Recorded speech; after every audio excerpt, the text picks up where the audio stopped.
राधे राधे दोस्तों, आज हम इस वीडियो के माध्यम से जानेंगे श्री कृष्ण की जब हुई थी चोरी बांसुरी की चोरी होने के पश्चात कृष्ण के सखाओं ने क्या किया, इस वीडियो के माध्यम से जानेंगे। अगर आप लोग हमारे चैनल पर पहली बार आए तो सब्सक्राइब करके बेल आइकन को प्रेस करना ना भूलें। यह गाथा उस समय की है जब श्री कृष्ण की गोपियाँ बहुत ही ज़्यादा जला करती थी बांसुरी से। वह मन में यही सोचती थी कि जितना हम नज़दीक कृष्ण के नहीं रहते हैं, बांसुरी उतना ही नज़दीक रहती है, हमेशा ओठों से चिपकी हुई रहती है, कमर पर लटकी रहती है। इस बांसुरी की चोरी तो करनी ही पड़ेगी। यह मन में सोचते हुए उन्होंने राधा रानी से यह बात कही। राधा रानी ने भी यह बात मान ली और कहा कि कृष्ण की बांसुरी हमेशा कृष्ण के पास ही रहती है, जितना हम उनके पास नहीं रहते कि उनकी बांसुरी उनके पास रहती है। यह कदम तो हमें उठाना ही चाहिए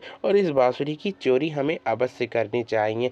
सारी गोपियां मन में यह सोचती हैं। इसके पश्चात श्री कृष्ण गाय चराने के लिए जाते हैं वृंदावन धाम से बहुत सी ऐसी जगहों, वनों में, घाटों में जहाँ श्री कृष्ण अपनी गायों को हरी हरी चारे खिला सकें। गोपियाँ भी श्री कृष्ण के उन दिनों नज़र रखती हैं कि किस प्रकार से इस बांसुरी को चुराया जाए, क्योंकि बांसुरी बहुत ही ज़्यादा खतरनाक हो सकती है, क्योंकि कृष्ण हमेशा इन्हें अपने हाथ में ही पकड़े रहते हैं, ये कमर में लटकाए रहते हैं। इसीलिए हमें बहुत सतर्कता के संग इस बांसुरी को चुराना होगा।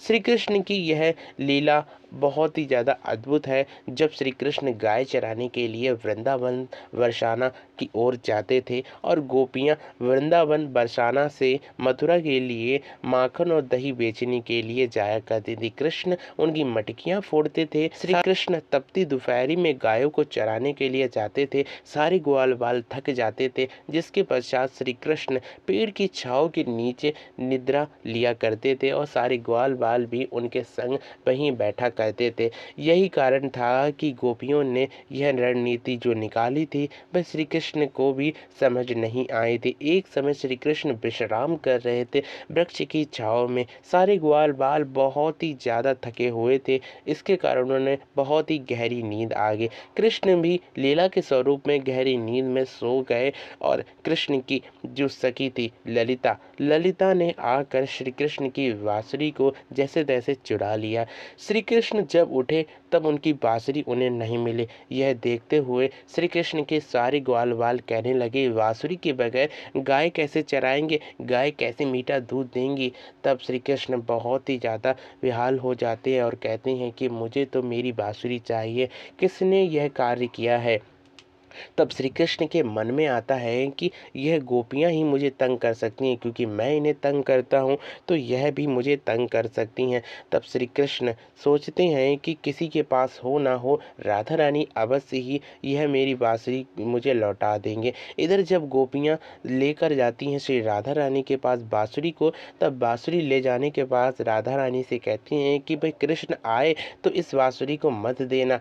तब गोपियाँ कहती हैं कि इस बांसुरी ने क्या क्या किया है आपको पता है, हमेशा श्री कृष्ण के वक्षस्थलों से लगी रहती है, साथ ही साथ अधरों से तो ऐसी लगी रहती है कि इसने कितने पुण्य किए हों। इस बांसुरी की तो भाग्य की सराहना ही करनी पड़ेगी कि कृष्ण के साथ हमेशा रहती है। तब राधा रानी को वह बांसुरी दे दी जाती है। श्री कृष्ण भी बांसुरी को ढूंढते हुए बरसाना धाम आ जाते हैं और राधा रानी के पास आकर कहते हैं। सारी गोपियाँ मन में सोचती हैं कि राधा रानी कहीं श्री कृष्ण को यह बांसुरी दे ना दें, लेकिन राधा रानी तो करुणा की भंडार हैं और करुणा के कारण श्री राधा रानी बहुत ही ज़्यादा मान कर बैठती हैं और कहती हैं कि श्री कृष्ण मुझसे बांसुरी मांग रहे हैं और मैं उन्हें बांसुरी क्यों ना दूं। तब श्री कृष्ण कहते हैं कि राधा रानी मुझे मेरी बांसुरी वापस कर दीजिए, यह बंसी मुझे प्राणों के समान प्यारी है, इसलिए आप मुझे इस बांसुरी को अवश्य दे दीजिए। तब राधा रानी कहती हैं कि इस बांसुरी के तान को मैं फिर से सुनना चाहूँगी, कृष्ण लो अपनी यह बांसुरी। तब राधा रानी को समझ में आता है कि कृष्ण के जीवन में बांसुरी का क्या महत्व है, यह राधा रानी से बढ़कर कोई नहीं जान सकता है, क्योंकि राधा रानी जानती हैं कि बांसुरी ही प्रेम का प्रतीक है जो कृष्ण और राधा के बीच के सेतु को बनाता है। यही कारण था कि श्री राधा ने श्री कृष्ण की इस बांसुरी को चुराने का प्रयास किया था, लेकिन चुरा नहीं पाई थी, क्योंकि वह तो प्रेम का साक्षी, प्रेम की साक्षी बांसुरी है। और इसी के कारण वृंदावन धाम में एक मंदिर ऐसा भी है जहाँ राधा रानी स्वयं बांसुरी बजाती हैं और श्री कृष्ण की उस बांसुरी को चुरा लेती हैं। इसी के नाम से मंदिर का नाम भी पड़ा हुआ है, चुराने वाली राधा रानी के नाम पे पड़ा हुआ है। इसी के संग हम फिर से मिलेंगे एक नई गाथा की नई इन्फॉर्मेशन के संग। तब तक के लिए मेरे संग प्यार से बोलते रहिए हमेशा राधे राधे।